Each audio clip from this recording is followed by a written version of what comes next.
Federal government and labor leaders in closed-door meeting to avert proposed industrial action.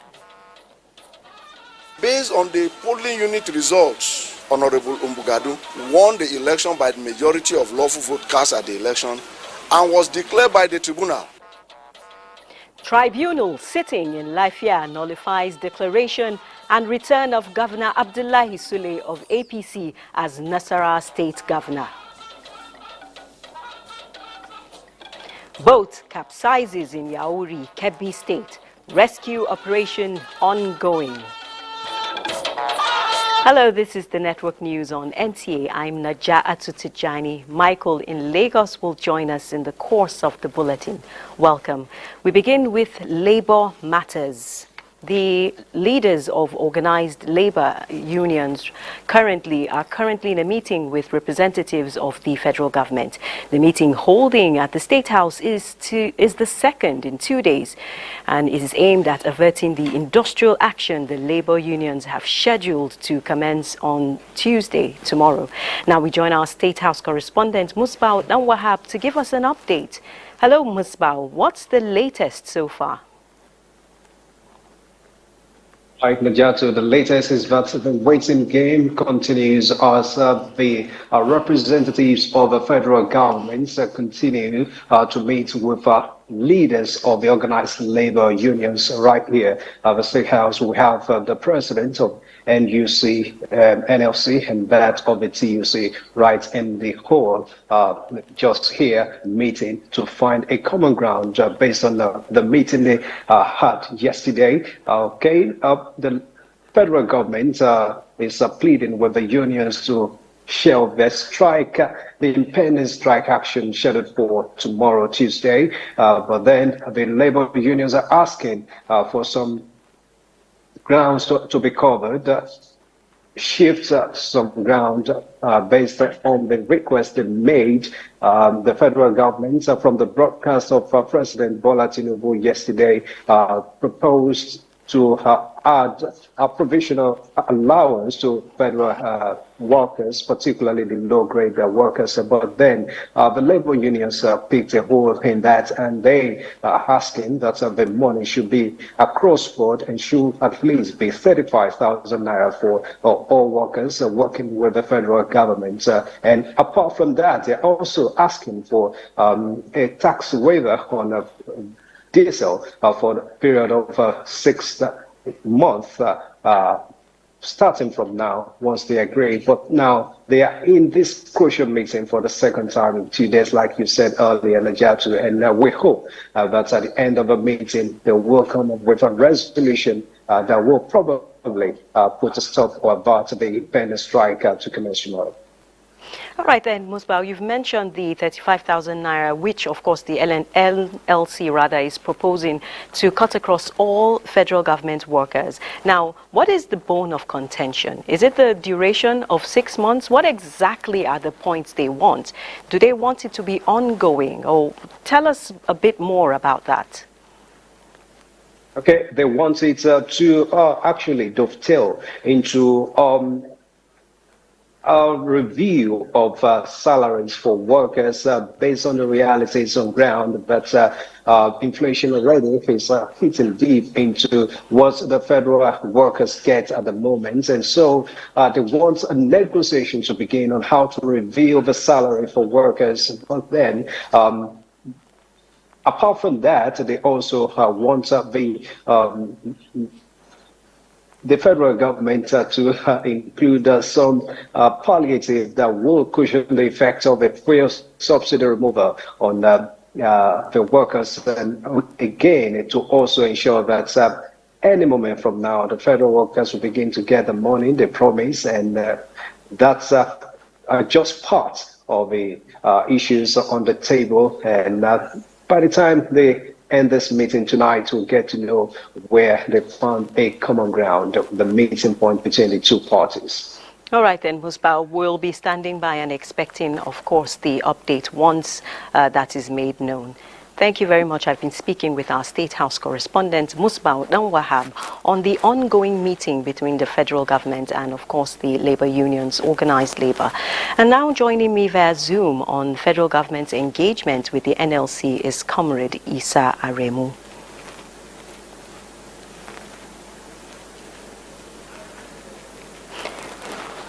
Thank you for joining us. Yeah, it's a pleasure. Good afternoon. Good evening, and I want to say Happy Independence Day. Happy Independence Day to you too. Now, negotiations have been on, and government has shifted grounds to accommodate labor's demands. What is your opinion on the process so far as an expert on labor issues? Well, I think all the observers of development in the labor market, I think, as Musbah said, we're all waiting to find out the outcome of the continuous negotiation that started about 48 hours ago. But let me also say that it's quite commendable that at least Nigerian Labour Congress, TUC, as well as federal government, they're already engaging, in discussion to find a way out of the logjam. I've always been saying so that the strike is not inevitable, it's preventable, as long as all the parties, stick to the principle of social dialogue. And social dialogue means there should be a sense of compromise. There's the need for proper negotiation to take place. And that's what we have witnessed now in the last 48 hours. So for me, it's quite commendable that our industrial relations system is working to the extent that negotiation and dialogue is taking place. Now there's a school of... Go ahead. Yes. Well, but before then, because you're probably going to talk about what I was just going to ask, there is a school of thought that feels the ongoing strike, any strike, will compound the situation that the organized labor is protesting. And what do you think about that?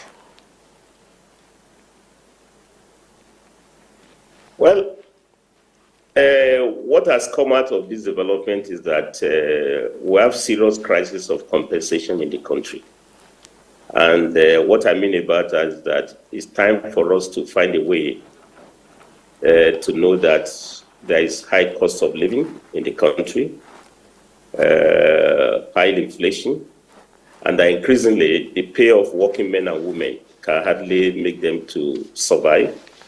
And this is also impacting on productivity, and I think what has come out within this, with what is going on now, is that more than ever before, all the parties have to address the need to improve the pay of the workers. And I'm happy that President Bola Ahmed Tinubu, in his independence speech, also elogized the importance of labor in national development. And he has also agreed in principle that it was time for there to be a kind of award for the workers in the light of the removal of petroleum subsidy. Of course, he announced a figure, and I think after further discussion, it has now agreed that it has to move from 25 to 35,000. I don't know what the latest figure they've agreed over now. Rather than just paying the minimum wage earners, it should be across the board for all the workers. So in that case, what is your expert advice to both parties at this point in time? I think my advice is that the principle of negotiation should continue. That we all benefit more if we can peacefully resolve this problem, and that requires compromises. Government will have to shift positions, so also labor has to do so that at the end of the day, we have a win-win situation. And don't also forget that this work in progress, what I mean here is that it's not yet over. Don't forget there are workers in private sector, there are workers also at the state levels. There's no amount of wage settlement that you enter into with the federal employees that will not impact other sectors of the workers. So there's a lot that has to be done. So And I think thank what you we need very to do much. is Thank you very much. Thank you very much. strengthen bargaining process Yeah. and make sure Minister of Labour drive this agenda very well. Thank you very much. I've been speaking with the DG, the Director General of the Michael Imodu National Institute of Labour Studies, Comrade Isa Aremu, on the ongoing meeting concerning the labour unions. Now, the Special Advisor on Media on Media and Publicity to the President of the Senator Godswill, the President of the Senate, Senator Godswill Akpabio, has debunked an online report alleging that an office has been created for the wife of the Senate President, Mrs. Ekaite Unoma Akpabio, in the National Assembly. In a statement, Mr. Eibo affirms that the story ordinarily should not have attracted any reaction on account of it being illogical. But since the framework of the story seeks to disparage the Senate President, it has become necessary to refute the claims. The statement emphasizes that Mrs. Ekaite Unoma Akpabio has no office in the National Assembly, nor is there any intention to create one, as Mrs. Akpabio's only relationship with the National Assembly is that her husband is the President of the Senate, and by virtue of that, as with predecessors, she is President of the Senators' Wives Association of Nigeria, SWAN. The Speaker of the House of Representatives, Tajuddin Abbas, has approved the appointment of Professor Jake Dan-Azumi as his Chief of Staff. The appointment, according to a press statement by the Special Advisor on Media and Publicity to the Speaker, Musa Krishi, takes effect from October 17, 2023. Until his appointment, Dan-Azumi, who is a Professor of Political Science and Development Studies, served as Technical Assistant to the Director General, National Institute for Legislative and Democratic Studies at the National Assembly. The Economic Community of West African States, ECOWAS, has been enjoined to apply diplomacy and negotiations in handling political instability as a result of military coups in some member countries. This is the submission of speakers at an ongoing high-level parliamentary seminar in Ghana. ECOWAS Parliament correspondent Muhammad Rabiu Ali reports. The fifth legislature of ECOWAS Parliament, which consists of 15 member countries, has enormous stacks of coups-related challenges, which many believed could be addressed through diplomacy while putting pressure on the coupists to step down. The session deliberated on promoting the role of political parties and democratic consolidation in West Africa, challenges of unconstitutional regime, change and presidential terms limit. So our partners sometimes allow us, give us a little space to breathe so we can think clearly about the solutions, and only then can they come in to support us to ensure that we're on the right path to consolidating democratic governance of the continent. Speakers believe that African solutions must be tailored to African problems, urging to allow ECOWAS to drive the seat.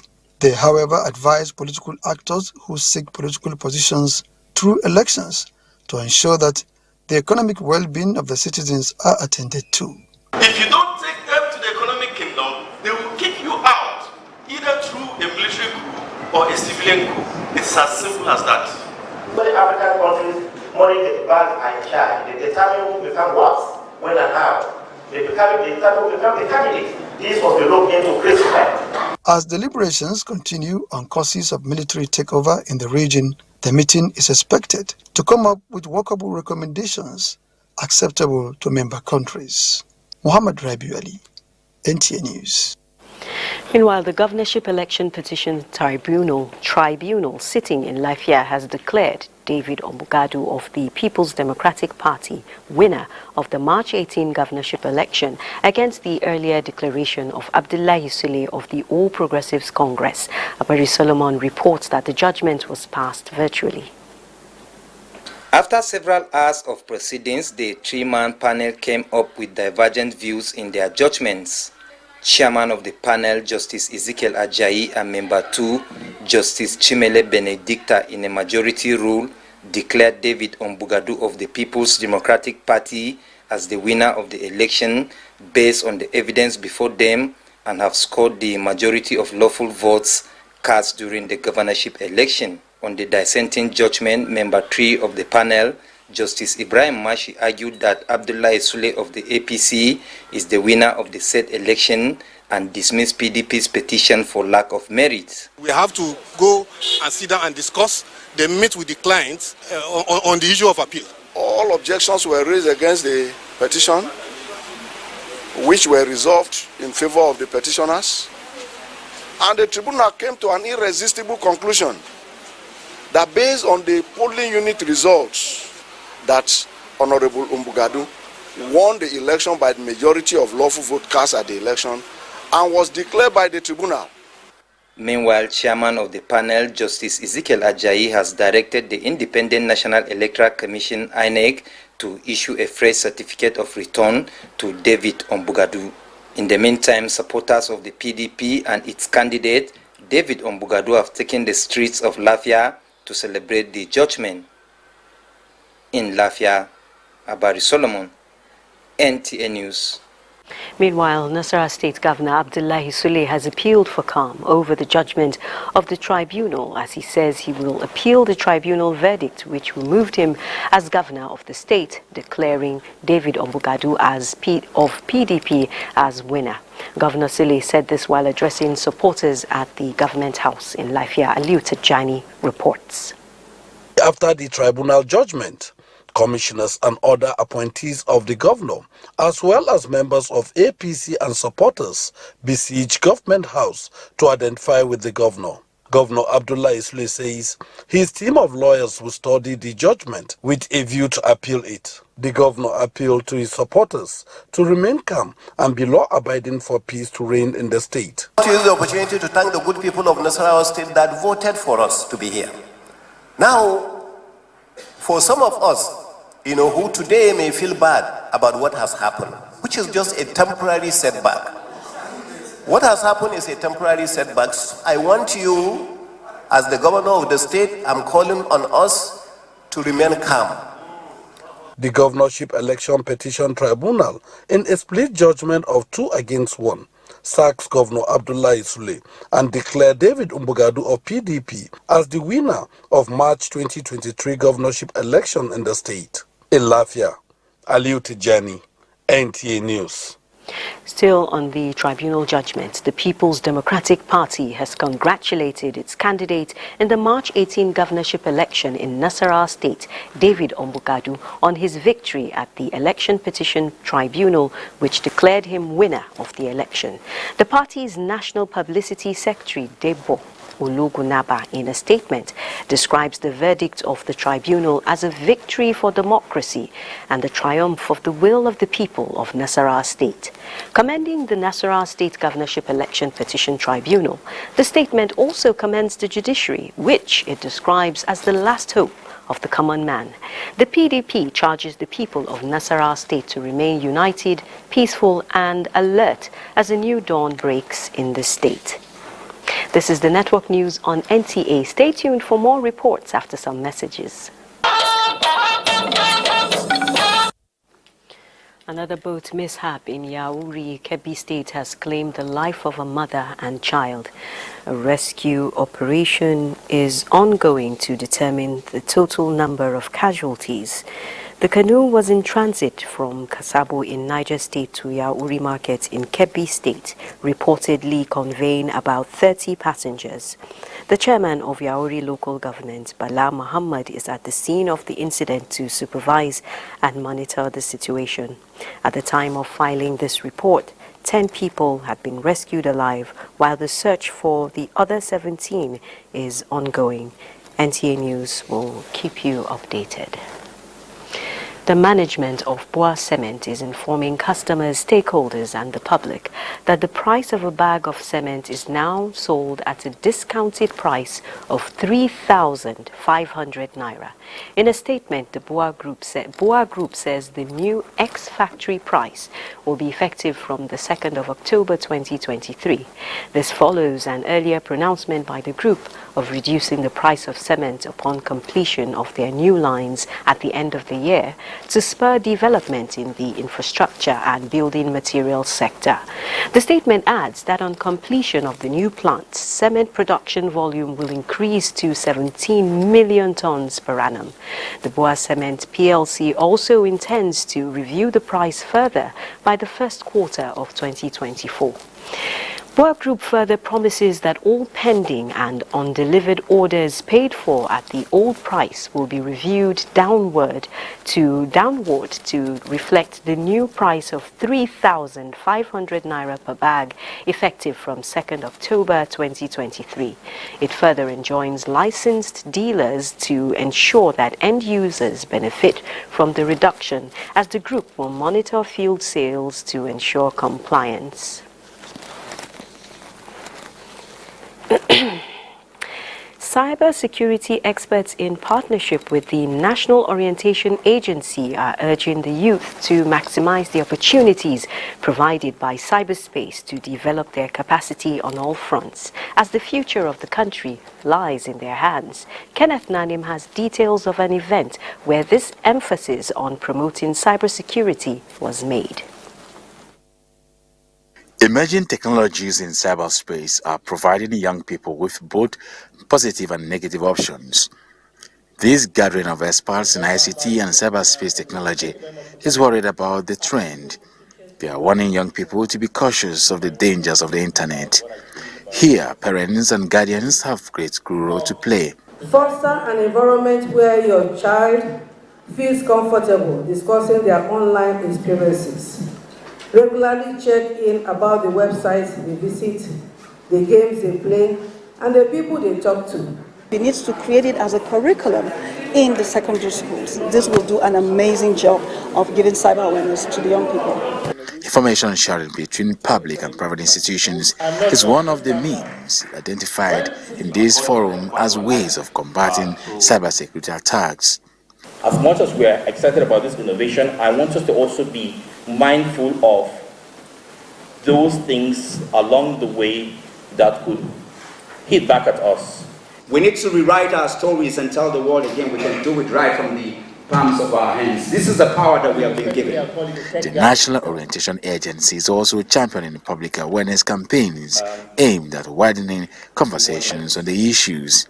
The NOA has established over 3,500 integrity clubs in schools across Nigeria where we carry out engagements like this. I think one of the most primordial virtues that we should imbibe in ourselves is the virtue of discipline and the virtue of resilience, and ensuring that we do what is right. Another thing is the cyber fraud that we're all aware of, the easy way to make it. I think it's a very common thing in Nigeria.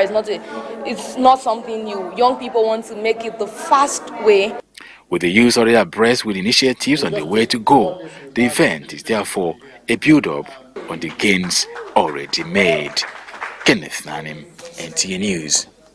And on the health scene, medical experts insist that regular screening and support for those affected with variants of cancer are the main preventive means of reducing the cancer burden in the world. And the Nigerian Army Officers' Wives Association is not relenting in reducing the prevalence within the Army community as it strengthens advocacy on breast cancer through its annual cancer campaign. Statistics by the World Health Organization reveal that approximately 1.1 million new cancer cases occur each year in Africa, with about 700,000 deaths.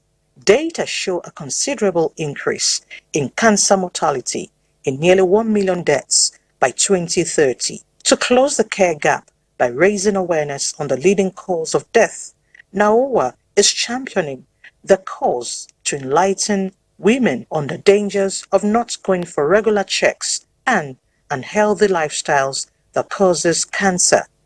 It is the time to unite, educate, and support one another in fight against breast cancer. It is our collective responsibility to encourage our wives, sisters, mothers, and daughters to prioritize their health. Breast cancer accounts for 12.5% of all new annual cancer cases worldwide, making it the most common cancer in the world. and oncologists believe can be prevented with necessary information. Late menopause after the age of 55, and then having the first child after the age of 30, that is late, having the late deliveries also predisposes. Please support people. It's financially draining.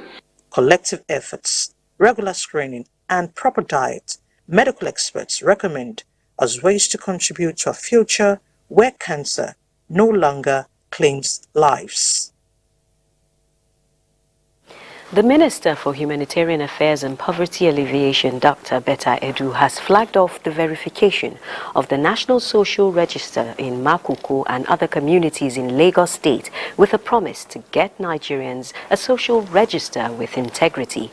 The exercise, which commenced simultaneously across the country in line with President Bola Tinubu's renewed hope agenda, is expected to last 3 weeks. Ruth Aguele reports.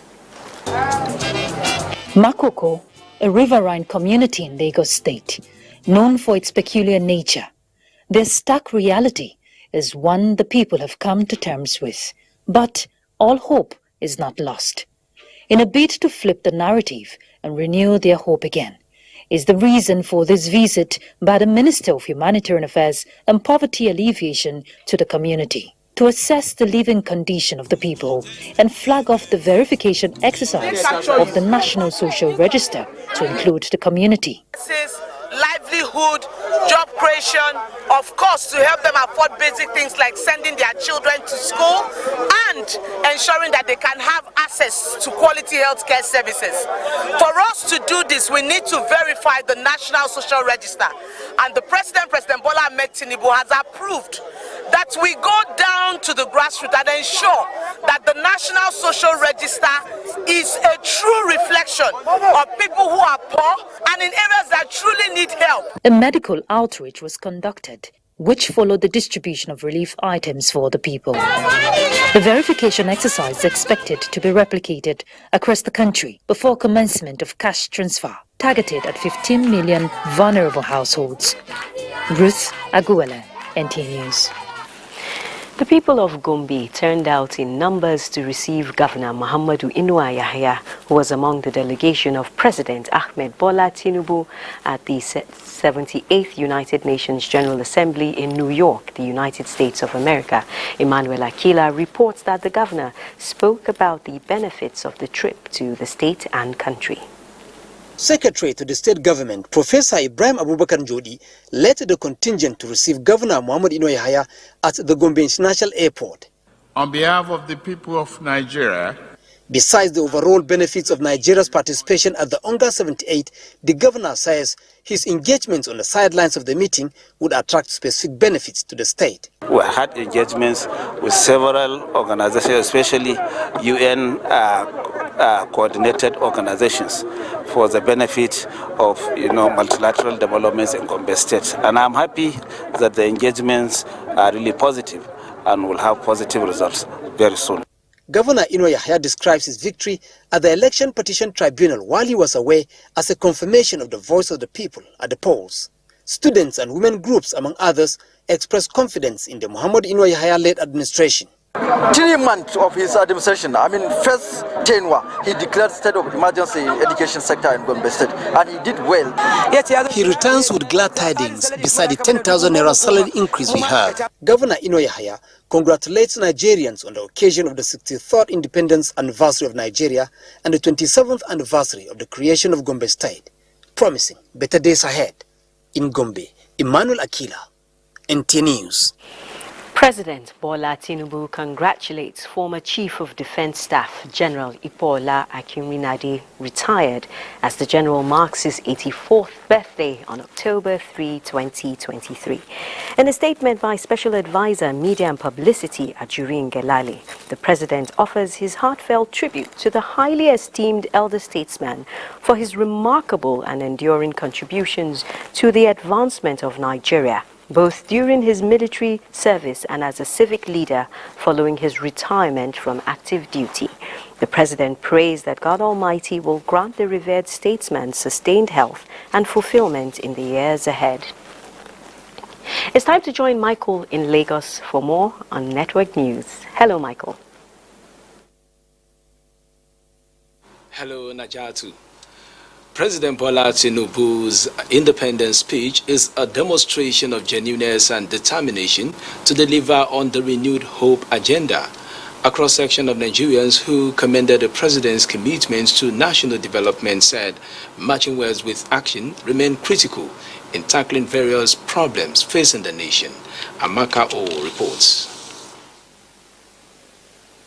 Nigeria's 63rd year as a nation calls for proactive steps as stated by the president in his Independence Day address. In reassuring Nigerians who are not only full of expectations, the president announced the introduction of provisional wage increment for the next 6 months. The broadcast by the president gave Nigerians some hope, maybe not unexpectedly because the government itself came on the campaign of renewed hope. So yes, it's commendable. There was hope.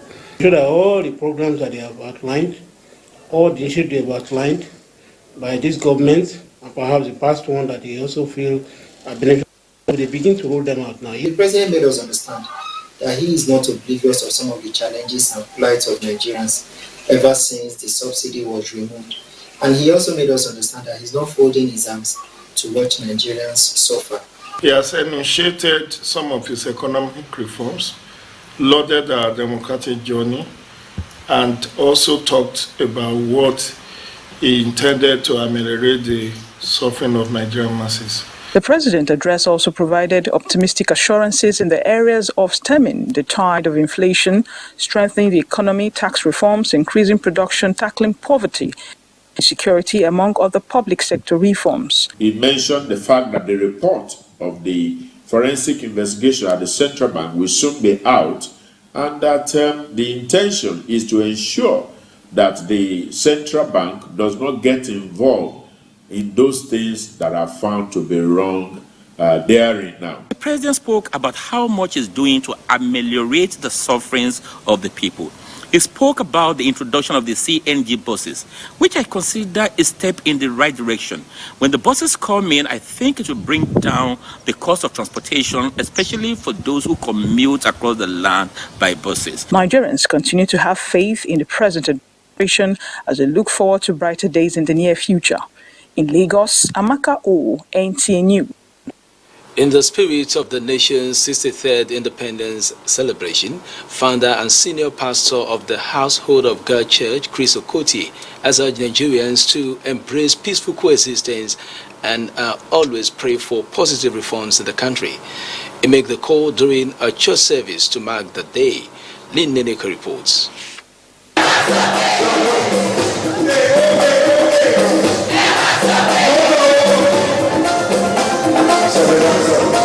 This was how celebrating Nigeria's 63 years of nationhood looked like at the Household of God Church.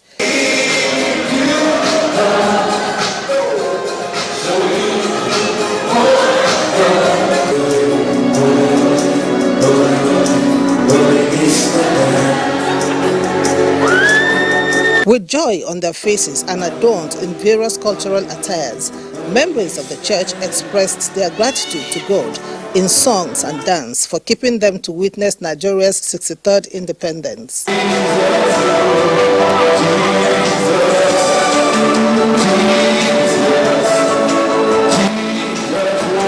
Senior pastor, Household of God Church, Chris Okoti, said 63 years of nationhood with great prospects was possible by the grace of God.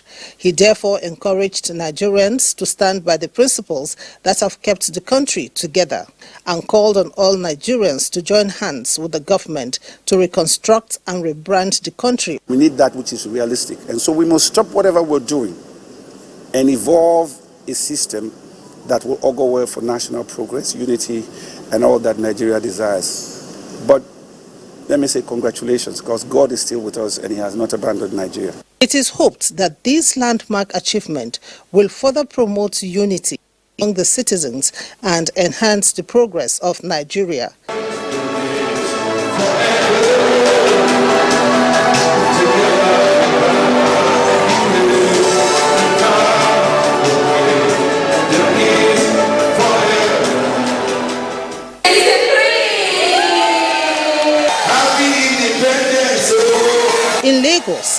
NTA News.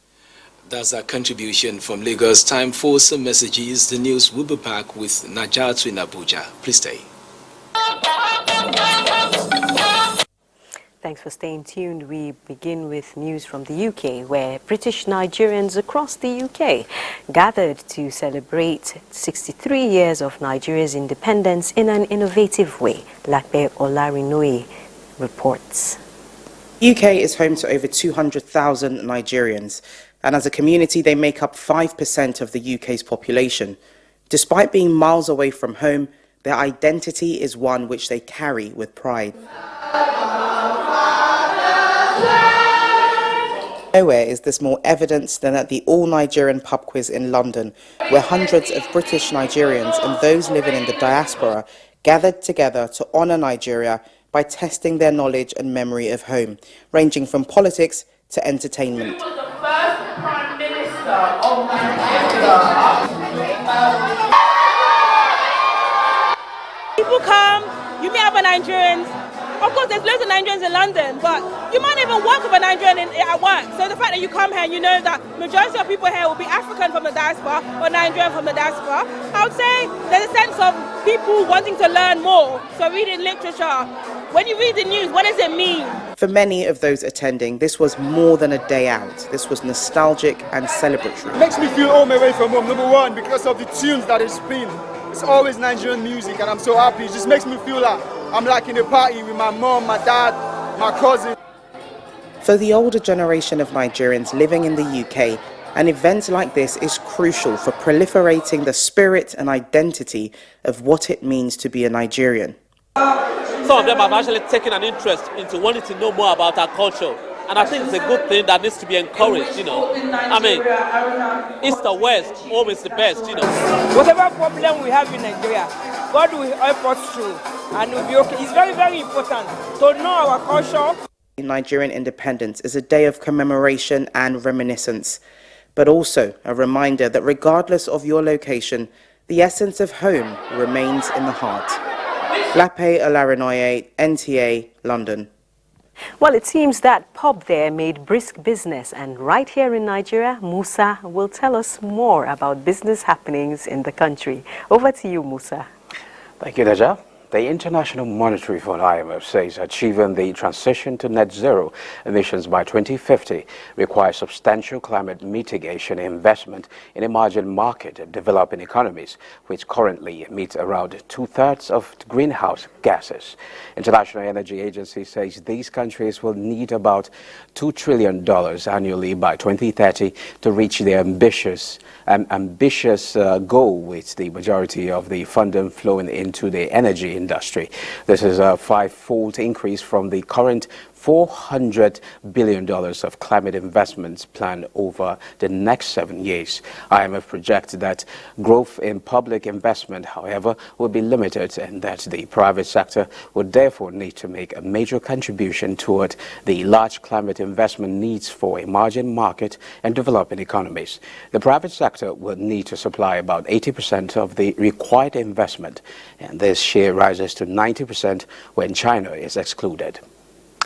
And to energy, oil prices fell about 2% on Monday to a 3-week low as a high-priced Brent contract expired.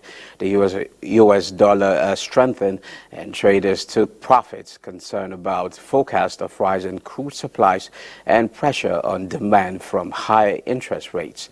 On its first day at the front month, Brent futures for December delivery fell to $90.78 a barrel, down 1.5% from Friday's close, and also down about 4% from where the November future closed on Friday, when it was still the front month. That was the Brent front month's biggest daily percentage decline since late May. U.S. West Texas Intermediate crude fell 2.1% to $88.89 per barrel. Both benchmarks were headed for their third daily decline and their lowest settlement since mid-September. Well, that's it. The news continues after the break. Vice President Kashim Shettima, Borno State Deputy Governor Umar Usman Kadafur, and the Shehu of Borno Abubakar Ibn Umar Garbai El-Kanemi are among hundreds of sympathizers who attended the burial of late Professor Emeritus Umaru Shehu held in Maiduguri. Mohamed Goni reports. Allahu Akbar. The funeral prayer for the deceased was led by Chief Imam of Borno, Laisu Ibrahim Ahmed, after which the remains of the deceased were buried according to Islamic rites. Vice President Kashim Shettima led the federal government delegation. Dignitaries at the funeral paid tribute to the late Professor Emeritus, describing him as national icon.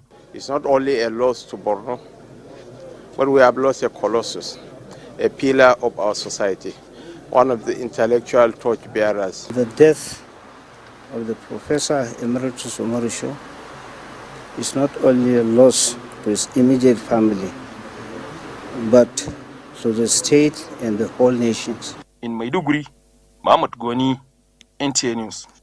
President Bola Tinubu has expressed shock and deep sorrow over the passing of foremost Nigerian educationist and one of the pioneer medical doctors from northern Nigeria, Emeritus Professor Umaru Shehu, on CFR on Monday. Born in 1930 in Maiduguri, Borno State, the nonagenarian was 92 when he passed away. President Tinubu describes Emeritus Professor Shehu's death as a big blow to the country, saying his death has closed a glorious chapter of illustrious service to Nigeria, Nigerians, and humanity as a whole. Emeritus Professor Shehu was a giant, even among that legendary generation of pioneering indigenous professionals in our count, says President Tinubu. Former President Muhammadu Buhari joins the nation in mourning the eminent professor of medicine who until his death was chairman of the board of the Nigerian Institute of Virology, Umaru Shehu. In a message of condolence to the family of the deceased, government and people of Borno State, including the entire nation, Muhammadu Buhari pays tribute to the late professor, saying he epitomized the best spirit of human beings. The former president prays Allah to bless his soul. The late Professor Emeritus Umaru Shehu, an illustrious son of Borno State, was the first professor of community health from northern Nigeria. He was a man who made great impact in both the medical world and in the academia, both within and outside the shores of Nigeria, as attested to by those who crossed paths with him in this tribute put together by Rabi Abdullah. My name is Umaru Shehu. This name is as loud as a trumpet in the Nigerian medical world and academia for many reasons. When I came to the MPHCDA in the midst of the polio crisis, the wisdom, the tenacity, the insights, really the tremendous support and engagement of Professor Umaru Shehu made a huge difference in what Nigeria was able to do. I was blessed with working with him closely during the polio eradication initiative.